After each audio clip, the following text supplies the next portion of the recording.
Vamos a hacer un estudio de esta pluma utilizada para electroestimulación, sobre todo con agujas, o directamente sobre la piel a nivel transcutáneo.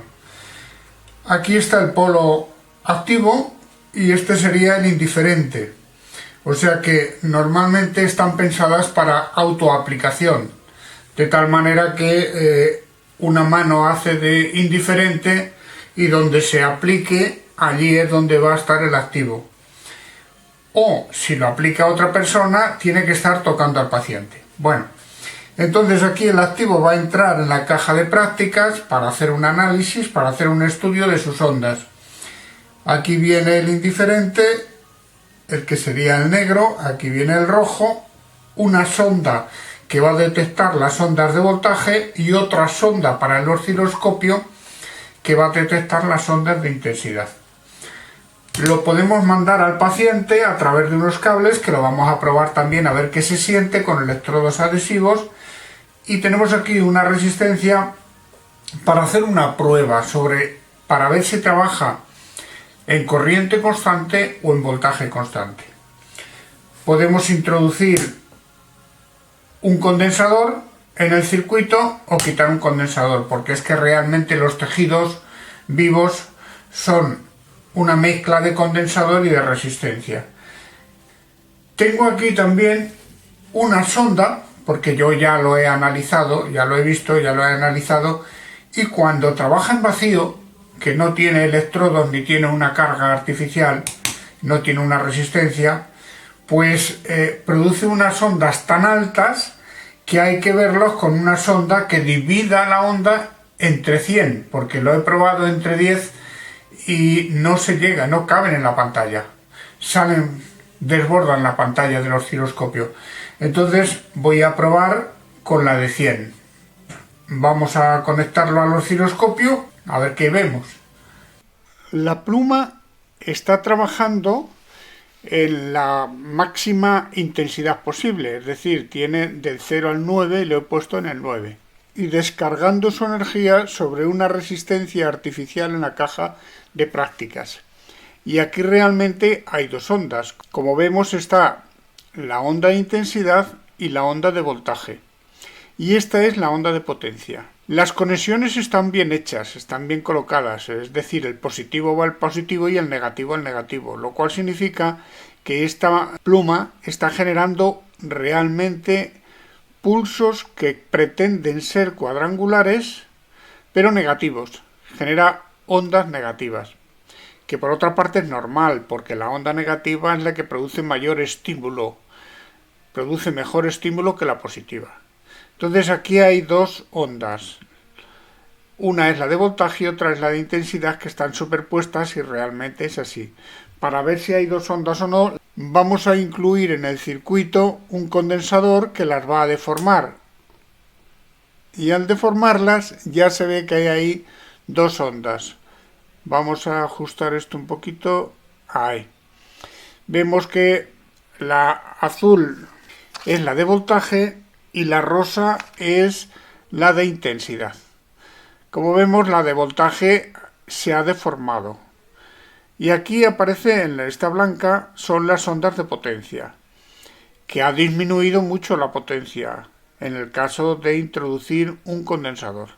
Vamos a quitarle el condensador y volvemos y vemos que ya tenemos ondas que pretenden ser cuadrangulares. En la potencia es normal que salgan positivas, porque menos por menos es más y más por más siempre es más. Entonces siempre la onda de potencia siempre es positiva. Si saliera en parte negativa, eso es energía que se desperdicia y que se pierde. La frecuencia no nos la indica aquí, porque aquí tenemos, digamos, el valor del canal A en voltios, que no llega a ser de 1 voltio. El máximo, esto sería la intensidad, que hay que dividirlo entre 10, o sea que sería 1, y algo. No coincide exactamente con cuando se le aplica al cuerpo humano, porque la resistencia artificial que tiene ahora mismo no coincide con la impedancia del cuerpo humano. Para poder ver cuál es la frecuencia, tenemos que aumentar aquí que quepan más pulsos, que pueda leer pulsos. Entonces ahora ya va a empezar a calcular, ya nos indica aquí la frecuencia. 6 y pico hercios. Prácticamente 6 hercios. La frecuencia es de 6 hercios. Y es fija, siempre la misma.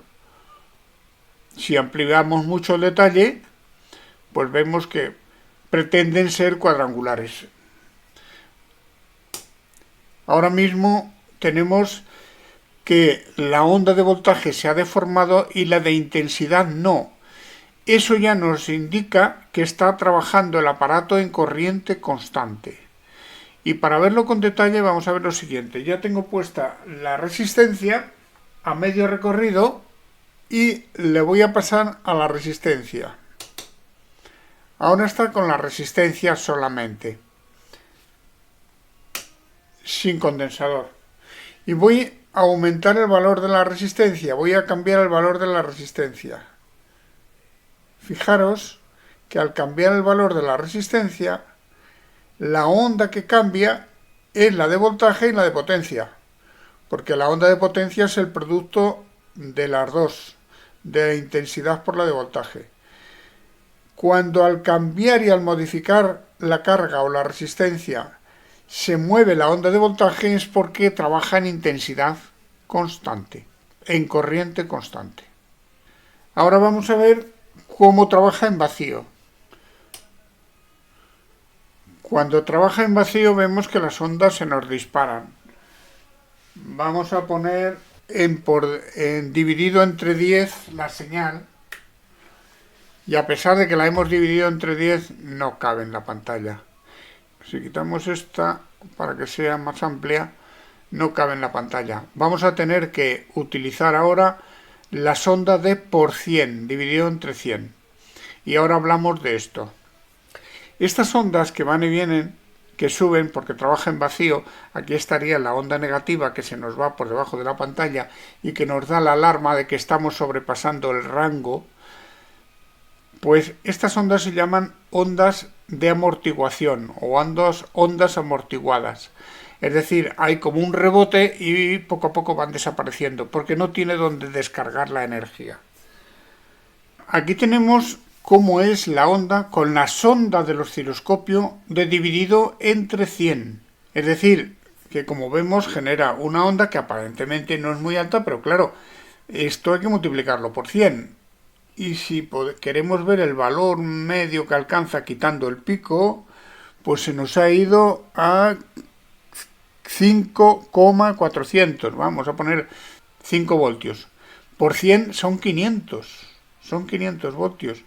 Y luego también las ondas amortiguadas también son altísimas, son muy altas. Si miramos esta, también se nos va a un pico de 10%. 1000 voltios de pico. Son ondas excesivamente altas. Ese hábito de elevar la intensidad, con la intensidad elevada tocar al paciente directamente o tocar una aguja, creo que es una brutalidad. Eso no se debe hacer.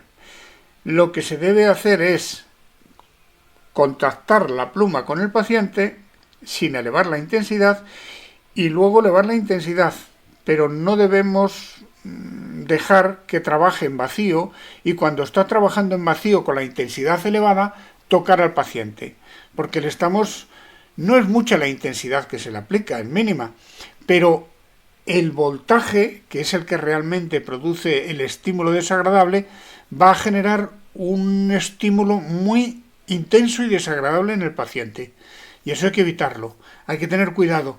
Ese juego de tocar al paciente con la pluma, hay que tener cuidado, no se puede jugar así. Y no es de extrañar que haya pacientes que cuando le ponen las agujas y le aplican calambres con la pluma, hay pacientes que se niegan y no quieren saber nada de eso. Yo lo he probado y es desagradable, porque una de las cosas que tenemos que hacer los fisioterapeutas es probar lo que aplicamos a los pacientes, para saber si lo van a soportar o no. No hay que olvidar que estos aparatitos, incluso los TENS, muchas veces el origen de los TENS está basado en lo que en su momento se hizo como barrera electrónica. Están basados en generar ondas muy altas que producen estímulo desagradable, pero como no llevan apenas carga de intensidad, no son peligrosas, pero son desagradables.